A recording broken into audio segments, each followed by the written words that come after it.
நெல்லையில் மகளை பாலியல் வன்கொடுமை செய்து கர்ப்பமாக்கிய தந்தைக்கு தூக்கு தண்டனை விதிக்கப்பட்டுள்ளது. இதுகுறித்த கூடுதல் விவரங்களை செய்தியாளர் ஆல்வன் வழங்க கேட்கலாம்.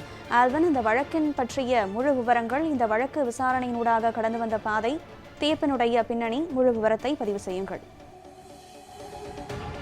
திருநெல்வேலி மாவட்டம் நாங்குநேரியில் நடந்த இந்த கொடுமையான நிகழ்வுக்கு தான் இன்றைய தினம் இந்த நீதிமன்றம் தூக்கு தண்டனை விதித்திருக்கிறது. திருநெல்வேலி மாவட்டம் நாங்குநேரி பகுதியில தந்தை மகளை பாலியல் வன்கொடுமை செய்திருக்கிறார். குறிப்பாக மதுபோதையில இந்த பாலியல் வன்கொடுமை அவர் பலமுறை செய்ததாகவும், அந்த வகையில அந்த குழந்தை 14 வயது சிறுமி கருத்தரித்து இன்றைய தினம் குழந்தை கர்ப்பமாக்கிய நிலையில அது குறித்து முழுமையான விசாரணை செய்து அந்த தகவல் கிடைக்கப்பெற்ற காவல்துறை வழக்கு பதிவு செய்து விசாரணை செய்த நிலையில குழந்தை பிறந்த பிறகு அதன் DNA சோதனை மூலமாக தந்தைதான் அந்த நிகழ்வில் கொடுமையான நிகழ்வில் ஈடுபட்டார் என்பதும் உறுதி செய்யப்பட்ட பின்பு இன்றைய தினம் நீதிமன்றம் இந்த தீர்ப்பு வழங்கியிருக்கிறது. நீதிமன்றத்தில் முழுமையான வழக்கினுடைய விசாரணைகள் என்பது நடைபெற்று வந்தது. 14 வயது சிறுமிக்கு நேர்ந்த இந்த கொடுமையான நிகழ்வு திருநெல்வேலி போக்சோ சிறப்பு நீதிமன்றத்தில் வழக்கினுடைய விசாரணை கடந்த 7 மாதங்களுக்கு மேலாக நடைபெற்று வந்தது.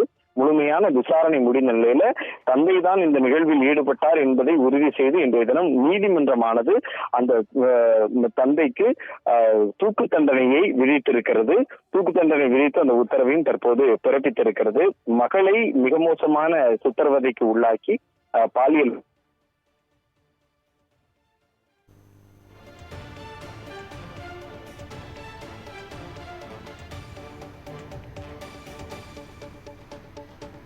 விவரங்களை வழங்கியமைக்கு நன்றி ஆல்வின்.